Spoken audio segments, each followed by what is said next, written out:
So you should have already watched Understanding Your Fear System. And now we're going to move into talking about managing your fear system. But I want to start by talking about another part of your fear system, which is what I call the worry brain. This is the cognitive aspect of our fear system. And thinking plays a role in helping us stay out of danger in the future. So we use our critical thinking skills to review past dangers and find ways to avoid them in the future. So as you just learned, you learn what happens when your fear system gets set off. This part of the fear system helps us prevent future dangers, which is great because we need that too. We need to plan for future dangers to keep ourselves safe. The problem is that in modern society, this part of our brain can go into overdrive. So culturally, we really add to that overdrive. If you listen to the news or read the news or even interact with people, you may notice how we're constantly focused on bad news and danger. And we're naturally attracted to news of dangers so that we can protect ourselves. But when we're constantly confronted with that danger in the media or in other parts of our lives, our bodies are not built to manage that. And this is also where our storytelling brain comes into play. So we are storytelling creatures. And what we often do is create a story about how the world is a dangerous place and that we are in constant danger from things like terrorism, muggings, viral infections, earthquakes, and the list goes on and on. All of this engages our fear system because our body doesn't really know the difference between a real situation and when it's just a story that we're telling ourselves. So, our mentally created fears. There's a way in which our thoughts become reality. And we can end up in a state of constant arousal, which is not good for our bodies or our spirits. And here's the deal, our brains naturally stick to the negative for our survival. So you remember back to the last presentation where I talked about one of the roles of the amygdala is to hold on to negative memories. So we naturally do that already. And we can end up magnifying that with our storytelling brain. Now, it's in its healthier guise, the storytelling brain also helps us make sense of our world, come to terms with our losses, and create magnificent solutions for our daily challenges and needs.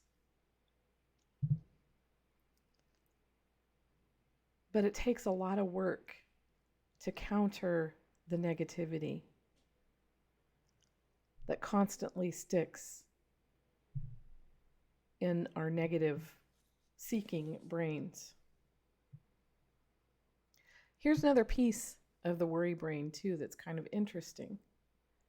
So, statistically, 90% of what we worry about actually never comes to pass.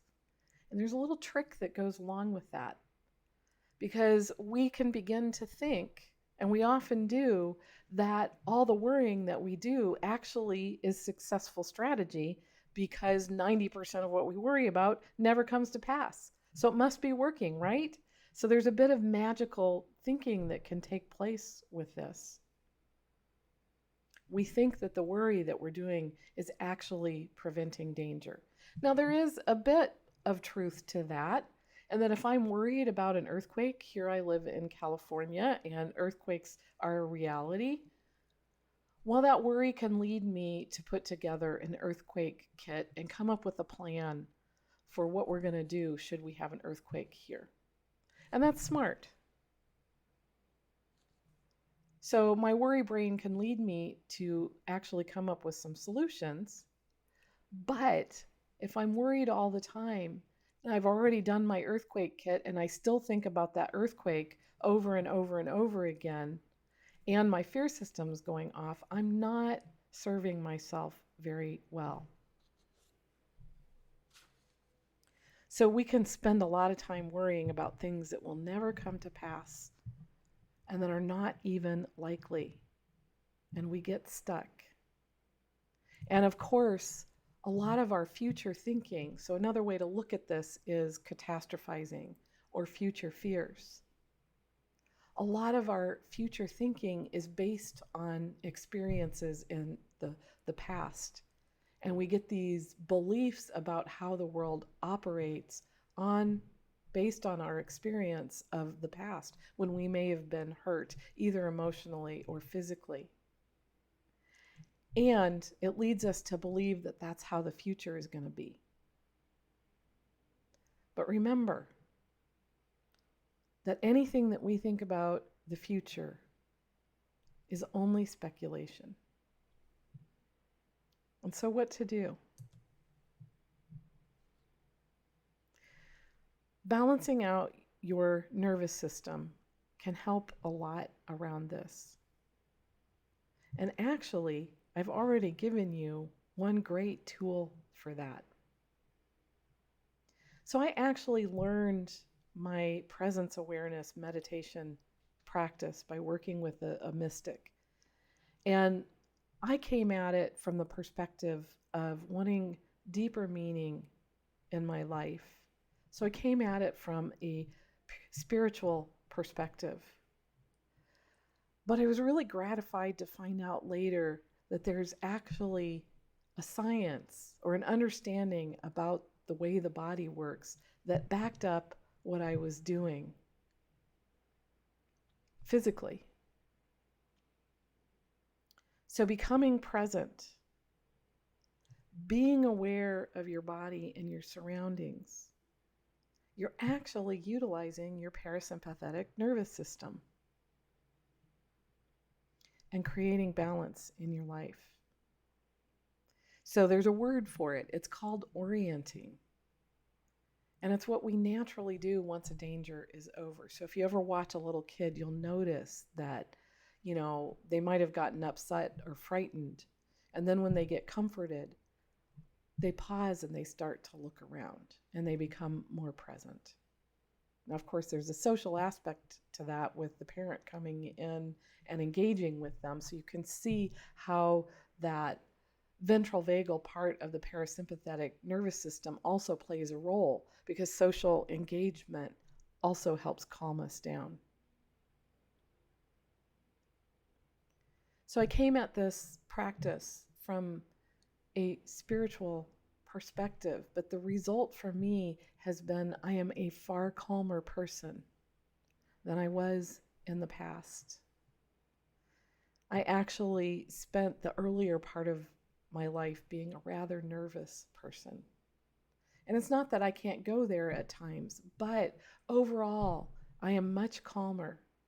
And I have people tell me all the time how calming it is to be around me. And I credit that to the presence awareness practice that I do every day. So being present can work really well. And one very simple thing that you can do if you're feeling anxiety is to pause and start by feeling your feet on the ground. Notice what it's really like to feel your feet on the ground. Become aware of the entire surface of the bottom of your feet. Notice the places where you feel the pressure of the floor pushing up into them and where there's no contact with the floor. So in the arches, for instance. And then add in awareness of your palms.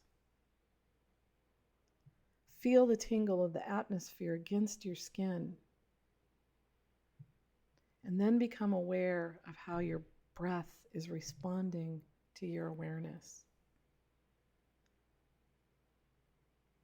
So you may have noticed I don't usually ask you to take a deep breath, and there's a reason for that. It's because when we breathe in, what happens is we actually raise our heart rate. It's far better to notice when we exhale, because it's actually the exhale that brings in the parasympathetic nervous system. So that's why I always tell you to become aware of your breath and not necessarily change it.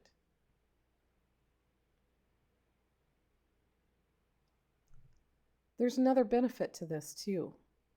So being present with your sensation is also one great way to stop that mental hamster wheel in your brain. And it can give you relief from repeated fears and worries and any over-analyzing. So when you're totally present with your sensation in your body, there's no room for that mental hamster wheel mind. So I want to add in a little bit here about trauma, just because I actually never know who's going to be taking this course with me. And if you experience trauma, especially in your childhood, then your fear and anxiety can be more entrenched in your nervous system. So early trauma has huge impact on developing brains. And for some people, if the trauma is extreme enough, those people never fully develop a sense of self, because the body's not a safe place to be. In order to develop a sense of self, we need to be able to be in our body. And if it's not safe, we might want to escape our body. And I'm not going to go deep into this, but I want to bring it up because, first of all, traditional talk therapy is typically not enough to heal deep trauma, and talking about the memories, if you can access them, can often re-traumatize people. So the great news is that the practice of psychology is finally catching up with this. So that guy, Stephen Porges, his understanding really helped out. There's another man, you may have heard of him. His name is Bessel van der Kolk, and he's done 30 years of working with trauma, and he's got a great book out called The Body Keeps Score.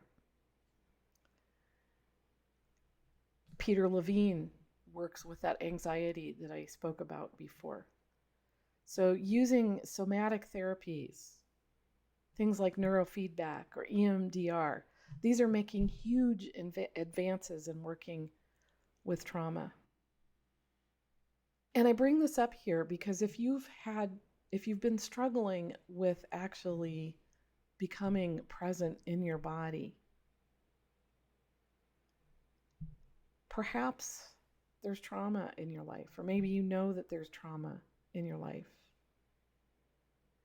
And I just want to say that if that's true, then perhaps it's better to seek out healing from a somatic practitioner first before you actually go through this program, because this program is not designed to help with that. So sometimes getting into your body can be re-traumatizing until you've gone through the healing process, and that has to happen very carefully. So that's why I bring it up here.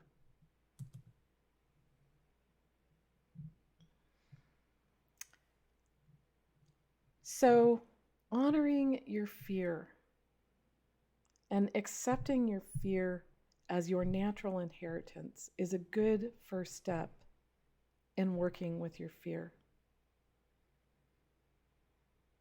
It doesn't help to demonize your fear. And I learned this lesson a few years ago, soon after I lost my job. So losing my job is kind of what propelled me into becoming a coach.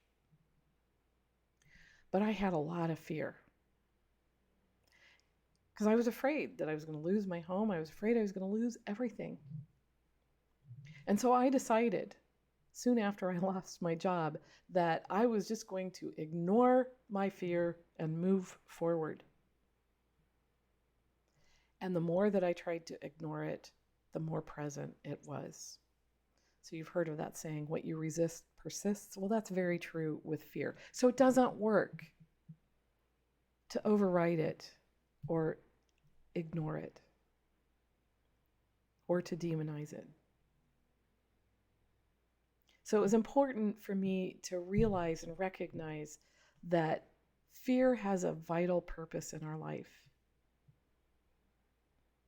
It keeps us safe. It can save our life. It can protect us from harm. So honor that fear. Accept it. Things are so much easier when we are aware.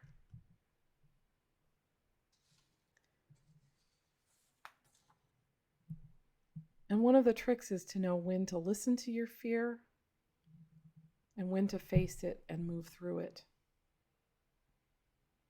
So there are times when we need to listen to it and get ourselves to safety. If you understand how your fear system works, then it's easier to make that choice.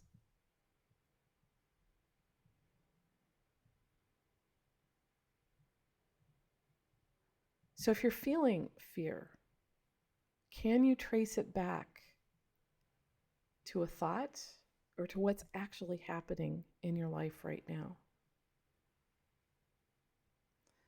So if you're facing fear coming from your gut in relationship to a potential danger in the moment, it's very important to listen to your fear.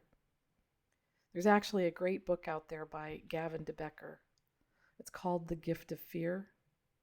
And in that book, he lays out how women in particular in our culture are trained to be nice, you know, that nice thing. And unfortunately, what happens is we often override our fear or our gut when it's telling us that there could be danger here. And that can lead to getting assaulted or kidnapped or hurt in some shape or form. And he had plenty of stories to tell about that in this book. And so it's really important for women in particular to listen to our gut. However, if your fear is caused by thoughts, particularly catastrophizing or the worry brain, what you can do is examine the thought and decide if it's real or not, and if it makes sense to listen to it. So just to give you an example, kind of a funny situation. One day my daughter told me that she had thought about filing her teeth down. And I went right into the fear response. Now, she wasn't actually telling me that she was going to do it. This is back when she was a young teenager. She told me that she had thought about it at one point because she was kind of into heavy metal and that sort of stuff. And that was sort of a fad at that point. I went ballistic because I went right into my fear that she was actually going to do this thing. And it was all a story in my head because she wasn't going to do it. And the problem with that moment was I actually pushed her away from me with my reaction. Now, if I could have just paused for a moment and really thought about it and listened to what she had to say, then it could have been a situation that brought us closer together. So that's just a quick example of one way where catastrophizing can get in the way, and why it's important to be able to trace the thought back and say, okay, is this really real? Is it happening right now? Or am I just making up a story about what's going to happen in the future?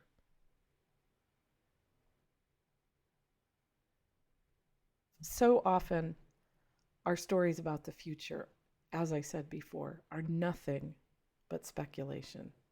They're not real. But our stories can set off our fear system. So those are just some simple tips. And I want to actually lead you to a great article I found that was posted in the Huffington Post in 2013. And I put a link to the story up on the lesson page. So it gives some great tips about when to listen to your fear and when not to listen to your fear. So I thought it was a good article and I wanted to share that with you.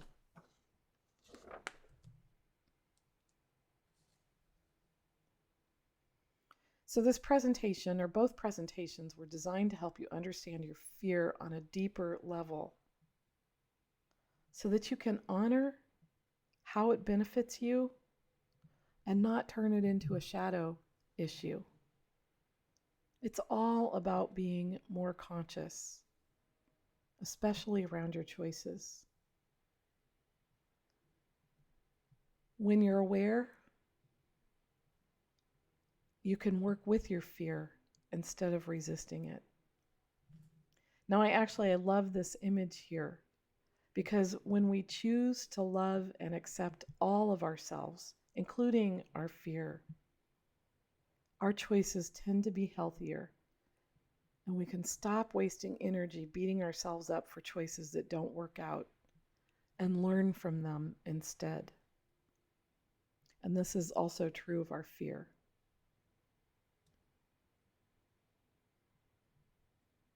So we'll dive a little deeper into that coming up here when we're going to get into how fear is related to the ego. So talking more specifically about social fear there, which is important, and you'll learn why. And how sometimes fear can be seen as the guardian at the gate of our entrance to a deeper relationship with our soul.